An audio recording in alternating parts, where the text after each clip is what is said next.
이단이 아니어도 요즘에 있는 되게 잘 받아들여진 큰 종교들도 보면 되게 비슷하게 생각들을 하는 부분들이 많은데 저희들 그거 보고 저희 어머님도 저 어렸을 때 많이 하셨던 말씀이에요. 말세라고. 세상이 이렇게 가기 때문에 말세라고. 근데 재밌는 건 이렇게 거꾸로 가서 보시면요. 예수님이 계셨을 때도 그랬고 예수님이 승천하신 후에도 그랬고 이 이단의 모습은 항상 같았어요. 그때도 있었고 처음에 교회가 섰을 때도 있었고 그 후에도 계속 있었는데 그 모습이 참 비슷해요. 이름만 바뀌고 사람만 바뀌고 지역만 바뀌었을 뿐이지 참 비슷한 모습으로 계속해서 이단의 모습들이 나타나요. 그래서 이 당시에 요한이 이야기하고 싶었던 가장 큰 이유 것 중에 하나가 이제 너희들 헷갈리지 말아라 이런 주제로 이야기를 많이 하는 예수님이 하나님의 아들이셨다. 그리고 삼위일체 하나님이셨고 그리고 그분이 오셔서 구원을 해주시고 가신 것이다라는 걸 확실히 하기 위해서 이제 이걸 쓴 거예요. 그 얘기는 거꾸로 얘기를 해보자면 많은 사람들이 예수님은 하나님의 아들이 아니셨다라는 말에 현혹되고 있었다. 그리고 많은 사람들이 예수님은 이제 예수님이 말하신 그분이 아니시다라는 이야기가 여기저기서 막 일어나고 있었다는 뜻이죠. 그래서 이제 그때 당시에 이제 여러 가지 이단의 모습들이 있었지만 이제 요한이 여기서 좀 겨냥했던 대상들은 그 이단 신앙을 가졌던 대상들이 이제 보면 예수님이 하나님 아들 되심을 믿지 않는 것. 가장 일반적인 모습이 어떤 모습이냐면 예수님은 그냥 사람이었다. 그냥 일반인이었다.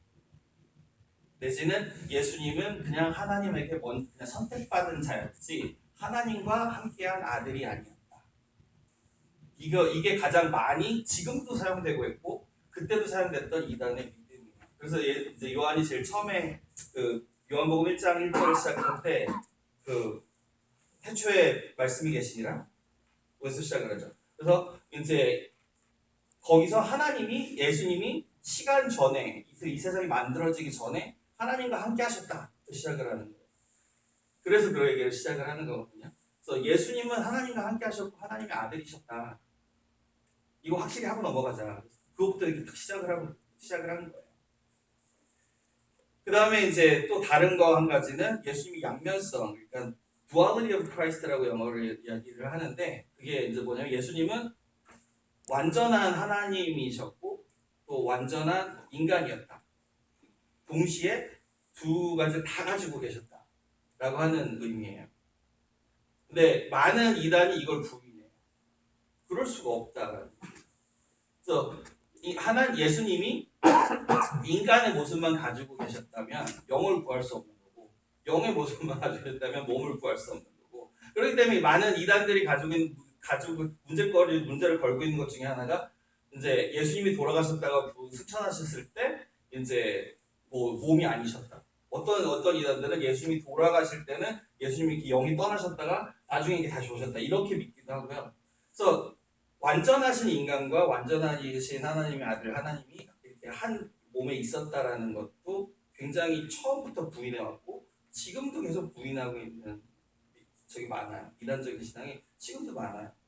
그러니까 말씀드렸듯이 모양과 이름과 모이는 사람들만 달랐을 뿐이지 사실 이단적으로 예수님을 믿고 잘못 성경을 해석했던 부분은 그때나 지금이나 똑같아요. 그런 부분도 있고 그 다음에 예수님의 부활을 부정하는 케이스가 많았죠. 많은 사람들이 예수님의 제자들이 와서 시체 훔쳐갔다 이런 말도 많았고 처음부터 없었다 이런 말도 많았고 여러 가지 이야기로 예수님은 죽었다 살아나지 않았다라는 얘기를 많이 했었어요. 그래서 저 생각하기에는 이게 이제 많은 분들이 얘기하실 때 저도 많이 이렇게 얘기를 가끔 하는데 이게 마치 이런 믿음들이 오늘 이단들만 갖고 있는 것이냐 아니면 이제 그때 사람들만 갖고 있었더냐 여기 얘기를 하는데 그게 오늘날에 우리가 보고 있는 다른 종교나 이단들의 모습을 봤을 때 좀 비슷한 부분이 많아요. 그래서 좀 몇 개를 적어봤어요.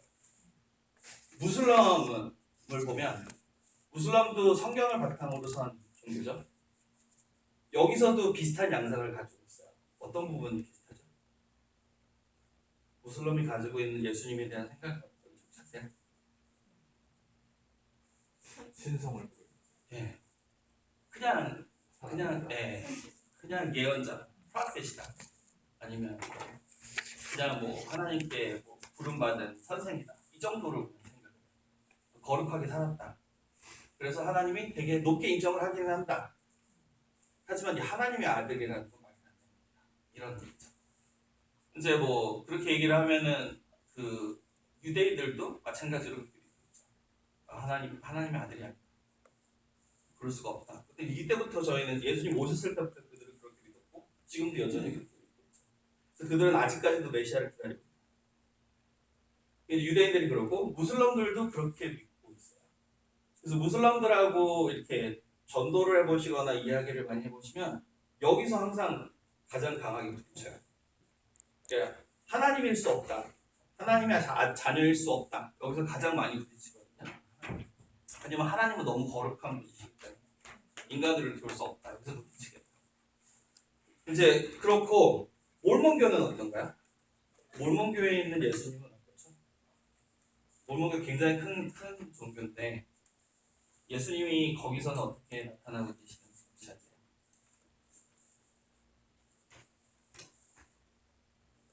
몰몬교에서 예수님 어떻게 얘기하고 계시는지 아세요?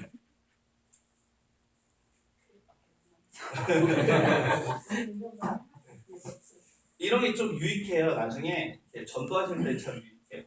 그냥 그들이 주장하는 걸 전혀 모르면 이 말이 이렇게 막혀요. 네, 저도 많이 막혀서 사실 공부를 많이 했었어요. 할 말이 없는 거예요. 애들이 뭘 믿는지 모르니까. 근데 몰몬교도 역시 예수님이 대단한 사람이라는 걸 믿어요. 근데 역시 하나님의 아들이라는 걸. 하나님의 아들 삼아졌다라고 생각을 해요. 인간으로 태어났다.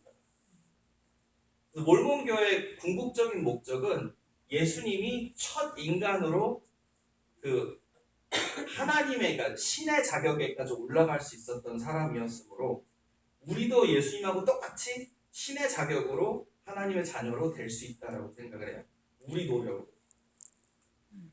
예수님은 하나님의 아들이 아니었던 거예요. 저희가 믿고 있듯이 처음에 태어나실 때부터 죄가 없는 하나님이 아니었고 이제 살아가면서 정말 많은 일을 했고 선한 일을 했고 선하게 살았기 때문에 승격화된 거죠. 계속 업그레이드가 승격화가 돼서 이제 인간이 하나님의 자녀가 하나님의 아들이 된 거예요. 노력해서. 고로 모든 사람들이 예수님처럼 하면 하나님의 아들처럼 될 수가 있어요. 신이 될 수가 있어요. 그래서 몰몬이 가장 많이 알려진 게 뭐예요? 선행. 네, 선행. 그리고 착하게 살고 다른 사람들한테 죄짓지 않고 그리고 또 세상적인 그 권력도 되게 많이, 그러니까 세상적인 위치도 되게 많이 따져요. 왜냐하면 그들한테는 구원의 레벨이 있어요. 구원은 지옥이 없죠 아마 몰몬교들 믿기는 그냥 레벨이 있는 거예요. 그러니까 신격 예수님이 가장 높은 자리에까지 가셨다면 우리도 하나님과 같은 높이로 신이 될 수 있고 여기에 좀 못 미치는 사람은 그 밑에, 그 밑단계, 그 밑단계, 그 밑단계 위에 올라간 사람들이 밑에 사람들을 부리는 거죠. 그럴 수 있는 높이의 이런 뭐라 그래야 되지? 그 형태가 governance, government format이 이렇게 만들어지는 거예요. 그래서 굉장히 노력을 많이 해요. 몰몬교인들이 착하게 살려고 노력을 많이 하고 죄 안 지려고 노력을 많이 하고 이제 그렇게 하는 거죠. 근데 다 되게 아이러니한 게 그러면서 폴리가미가 일부 다처제는 오케이 하죠. 그리고 그러면서도 조셉 스미스는 굉장히 어린 여자애들까지도 막 와이프로 데리고 있었죠. 문제가 되게 많았죠. 종교 자체가. 근데 그걸 믿고 가는 게 모르는 거예요. 근데 그게 시작이 된 게 어떻게 된 거냐면 그 사람들이 조셉 스미스가 믿기에 예수님이 하나님이 아니었다 해서 시작해요. 어떤 종교들은 예수님이 하나님의 아들이 아니었다라는 데서 시작을 하면 참 이상하게 가요. 바로 갈 수가 없어요.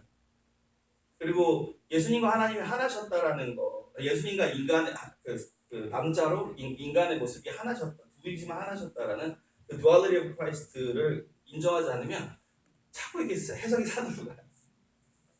그러니까 바로 예수님을 이해할 수가 없고 예수님이 하신 말씀도 바로 해석할 수가 없고 자꾸 이게 얘기가 산으로 갈 수밖에 없어요. 예수님이 다시 올 때 미국으로 오신다고. 아 그렇죠. 네. 몰몬교. 몰몬교에서. 네.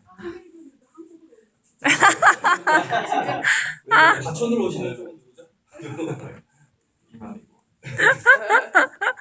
신천지는 어디로 가나요? 아 신천지가 과천이죠. 신천지 과천으로 오신다고 보고 있죠. 네, 한국이 과천. 본인들이 과천에 있으니까. 그래서 한때 과천 땅을 사들이는데 되게 여간이 있었다고 들었는데. 네. 조셉 스미스가 미국 사람이에요. 그리고 이제 또 하나는 여호와 증인도 마찬가지죠. 하나님의 아들 되심을 부인하는 거죠. 이들은 나중에 아마게돈이 있을 거고 이제 그 신들과의 전쟁인데 그중에 선택받은 자들만이 예수님을 따라서 이렇게 올라갈 수 있다. 거기도 부인을 하죠. 통일교도 마찬가지예요. 통일교도 삼위일체를 외치더라고요. 근데 그들 되게 복잡해요. 통일교는. 근데 제가 보기엔 이쪽으로 만들어서 삼위일체를 요렇게 껴맞추려고 하니까 뭐가 좀 모자라요. 또 요걸 또 만들어서 요걸 삼위일체를 했다가 이것도 좀 모자라니까 요것도 그렇게 한 것 같은데 근데 가장 처음에 삼위일체를 이제 통일교는 그러니까 하나님 아버지와 아담과 이브라고 얘기를 해요. 이게 삼위일체라고 얘기를 하더라고요. 최초의 삼위일체. 그래서 이브가 이제 그 사탄을 만나죠. 뱀을 만나죠. 그래서 뱀과 성관계를 가졌다고 해요. 그로 인해 이브를 통해서 난 모든 인간은 다 죄의 피를 갖고 나왔다고 해요.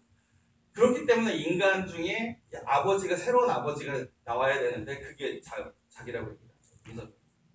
그래서 자기의 혈통을 거기서 다시 받아야 그 죄로 섞인 피에 섞여 있는 죄가 씻겨서 새로운 사람이 된다라고 얘기해요. 그래서 통일교는 되게 문선명을 통해서 결혼하는 게 되게 중요하죠. 그리고 되게 많은 케이스 결혼을 해서 이제 첫날 밤을 문선명을 같이 보내야 돼요. 지금 죽어서 어떻게 됐는지 모르겠지만 그렇게 해서 죄의 피가 정화되어야 해요. 네. 그래서 자기 혈통으로 와야지만 구원을 받는다는 얘기를 해요. 여기서 이것도 역시 예수님은 와서 몸으로 죽기는 해서 영적으로는 인간을 구했기는 했는데 근데 이제 여기서도 예수님도 그냥 인간이셨고 영이셨고 구하기는 하셨는데 근데 이제 인간에 있는 이 죄성은 어쩔 수가 없다. 이렇게 얘기를 하죠. 그래서 이제 여기도 역시 예수님의 하나님의 아들 되심 또 인간이셨고 하나님이셨음을 또 부인하죠. 거기서 시작해서 나온 게 이제 이런 좀 되게 말도 안 되는 느끼는 이런 이제 교리가 나온 거죠. 지금은 이제 문선명 씨 돌아가시고 그 와이프분이 이제 내가 어머니다 이렇게 주장하고 계시는 분이에요. 그래서 그 아버지도 내가 만들었다.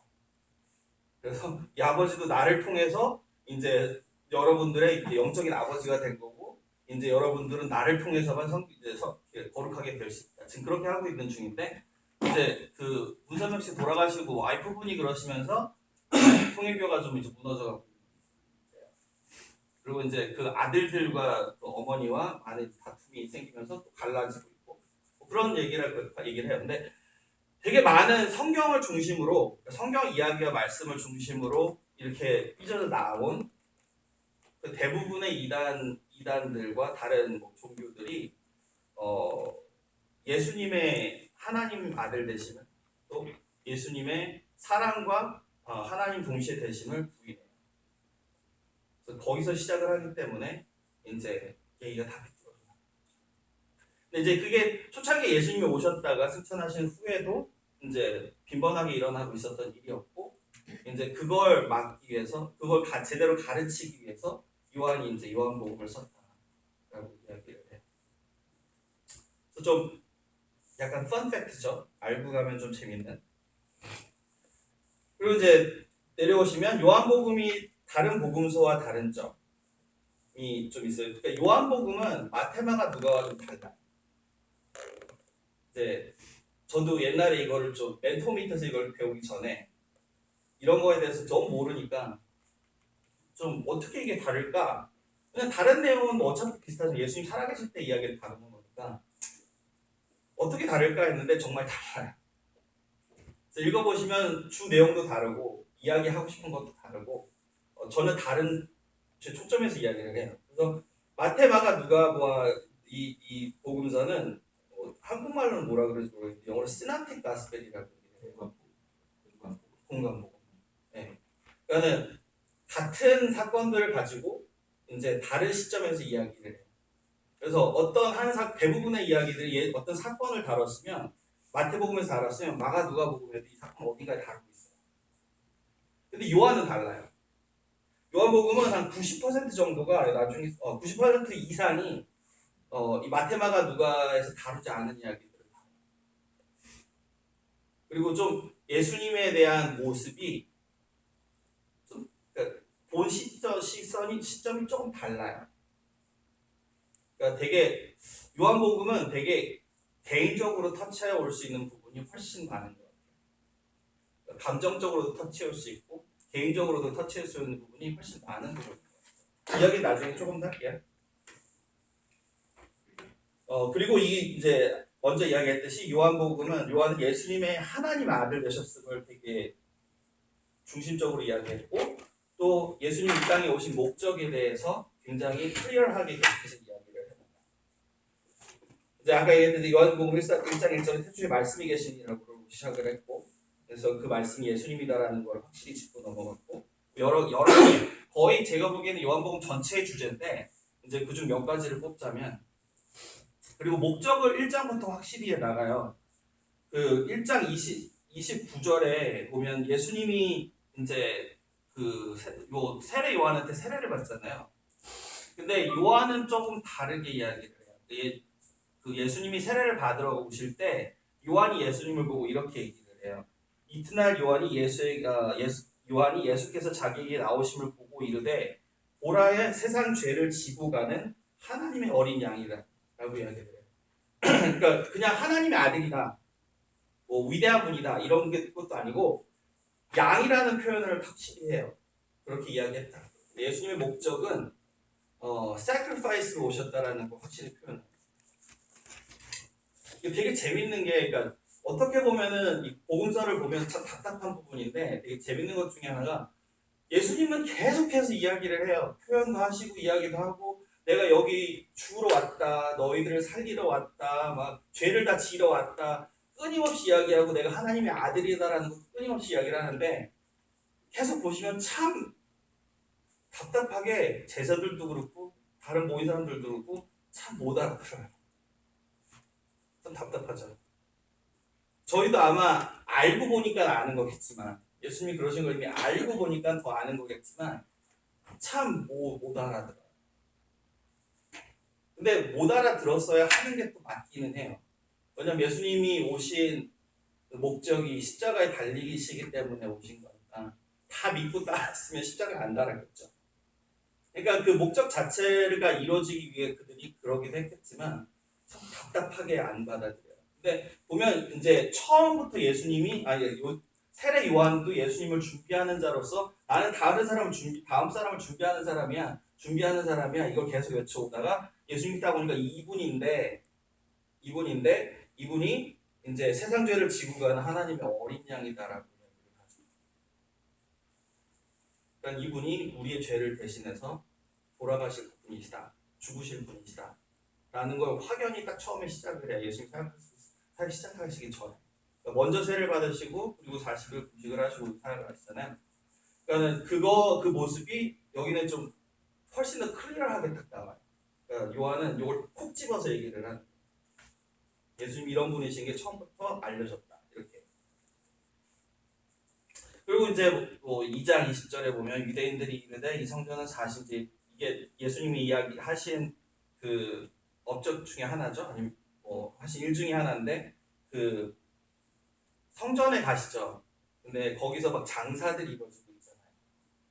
그래서 저는 이거를 제일 처음 접한 게 그 Gospel of John이라는 영화가 있었어요 옛날에.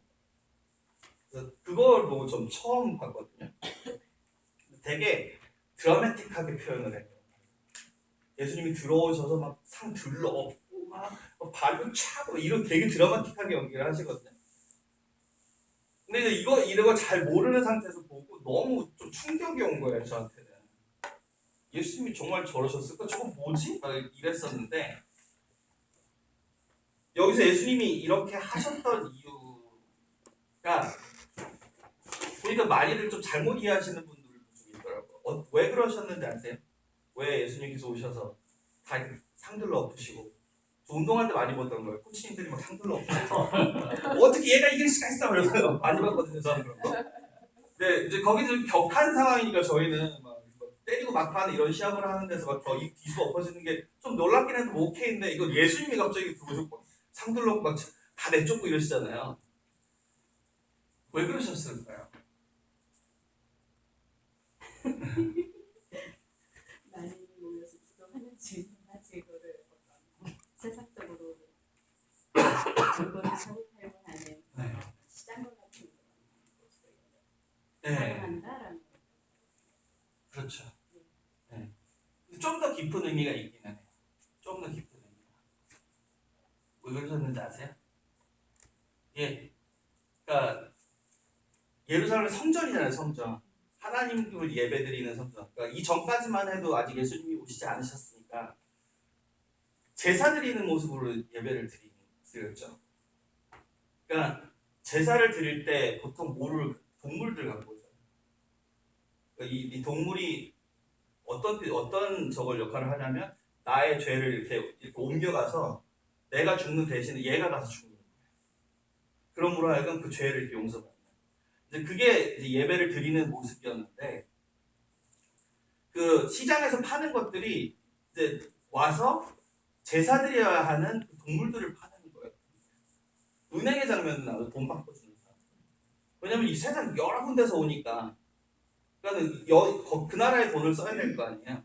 그러니까 그 돈을 바꿔야 되는 거예요. 그래서 익스체인지 하는 거죠. 커런시 익스체인지. 한국 가면은 이제 원으로 달러를 바꾸듯이 바꿔서 그걸로 이걸 사가지고 가져가서 제사를 드리고 거기에 되게 많은 뭐 장사 속이 있었죠.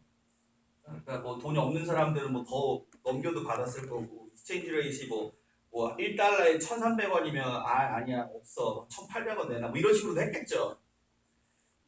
근데 더 정말 이게 한 예수님의 화를 나게 했던 건 그 모습이 사실은 굉장히 거룩한 모습이라는 거잖아요. 내가 나의 죄를 인정하고 알고 준비하고 그리고 나의 죄를 계속해서 죽어야 하는 동물을 내가 이렇게 골라 가지고 와서 어떻게 보면 엄숙히 드려야 하는 부분인데 이게 그냥 되게 릴리저스하게 변했어요. 굉장히 릴리저스하게 하는 변했으니까 그냥 하는 행위만으로 내가 용서를 받는다고 생각하는 거죠.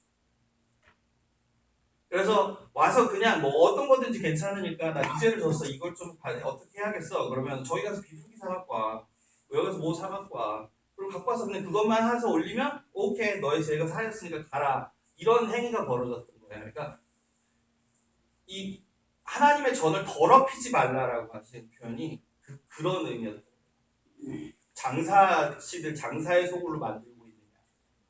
예배가 드려져야 하는 곳이고 우리가 우리의 죄를 인정해야 하는 곳이고 그 죄를 위해 어떤 동물이 그러니까 생명이 하나 죽어졌음을 우리가 생각하고 묵상해야 하는 곳인데 그런 실질적인 의미는 다 사라지고 행위만 남은 거죠. 그러니까 되게 릴리저스하게 변한 거예요. 그걸 예수님이 굉장히 화내시면서 보여주신 거죠. 잘못하고 있다. 교회를 하나님의 성전을 더럽히고 있다. 예배를 더럽히고 있다. 그런 의미에서 이렇게 엎으신 거예요. 그리고 이제 얘기를 해요. 이제 뭐 성전에 대한 우리가 얼마나 거룩한 성전에 대해 예수님이 이제 이걸 다 부셔도 이 성전을 다 부셔도 3일 만에 내가 다시 짓겠다. 그랬더니 이제 그들이 그런 얘기를 하죠. 여기서 나오는 20절에서 21절에 유대인들이 이르되 이 성전은 46년 동안 지었건을 내가 3일 동안에 일으키겠느냐 하더라. 그러나 예수는 성전된 자기 육체를 가리켜 말씀하신 것이다. 예수님이 내가 죽고 다시 태어나 그러니까 다시 살아나 이 정말 진정한 성전을 이룰 것이다라는 것을 이야기하시는 거였는데 이제 다른 사람들은 못 알아듣죠. 이거는 근데 못 알아들을만 해요. 못 알아들을만 해. 근데 중요한 건 예수님이 내가 그러러 왔다라는 거를 확연하게 딱 보여주시는 거죠. 나의 목적은 이거다. 내가 온 이유도 이거다.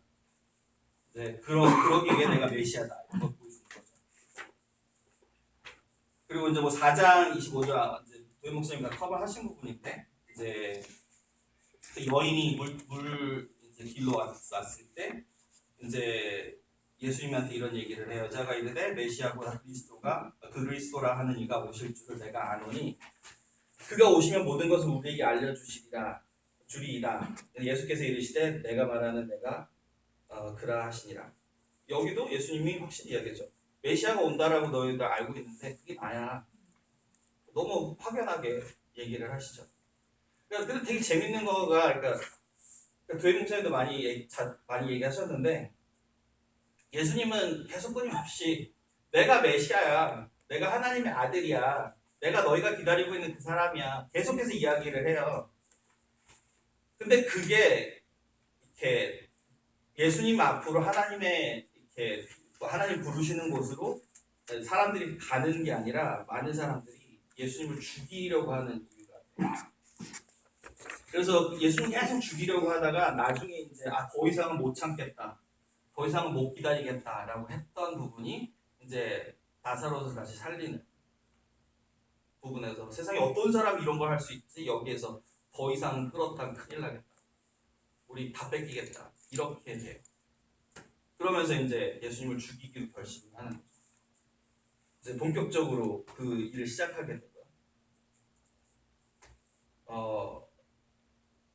그리고 먼저 5장 18절도 유대인이 이로 말미암아 더욱 예수를 죽이고자 하니 비슷한 일고 이는 안식일을 범할 뿐만 아니라 하나님을 자기의 친아버지라 하여 자기를 하나님과 동등히 삼으십니다.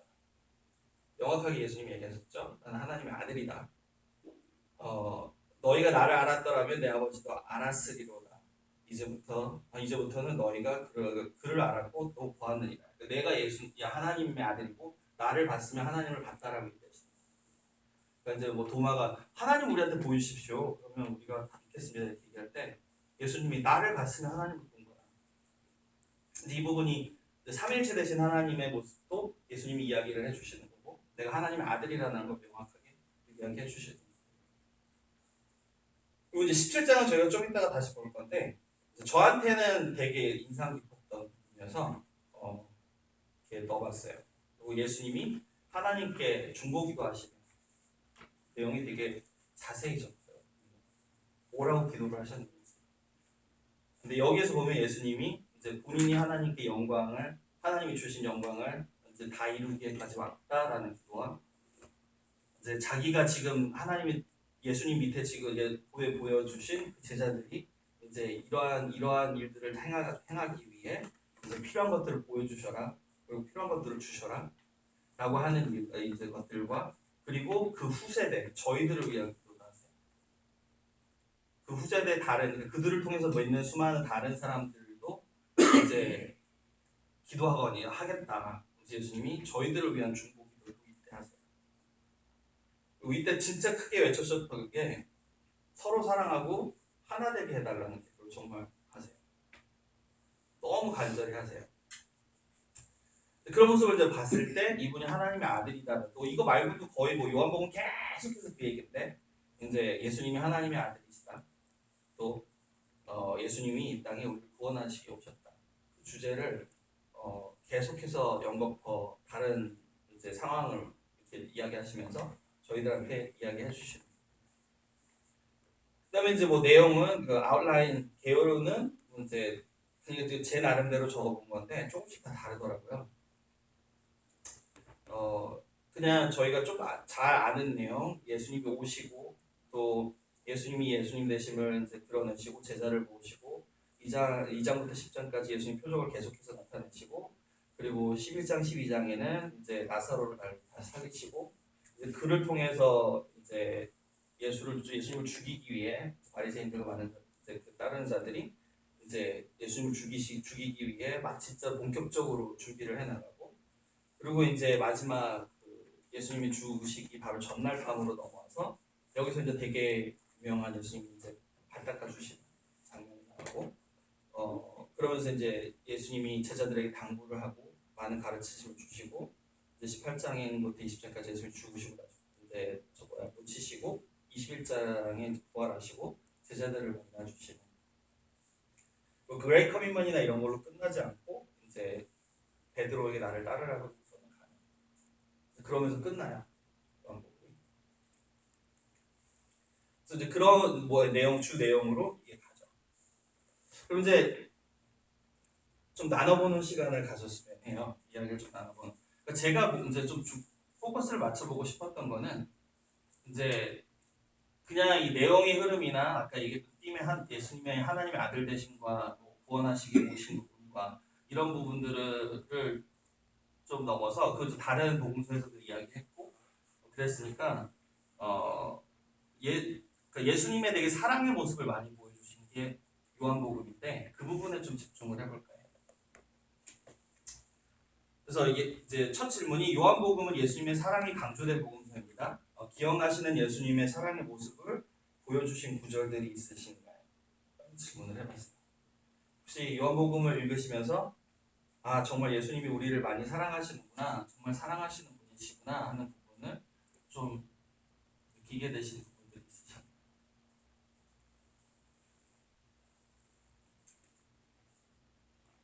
없으셨나요?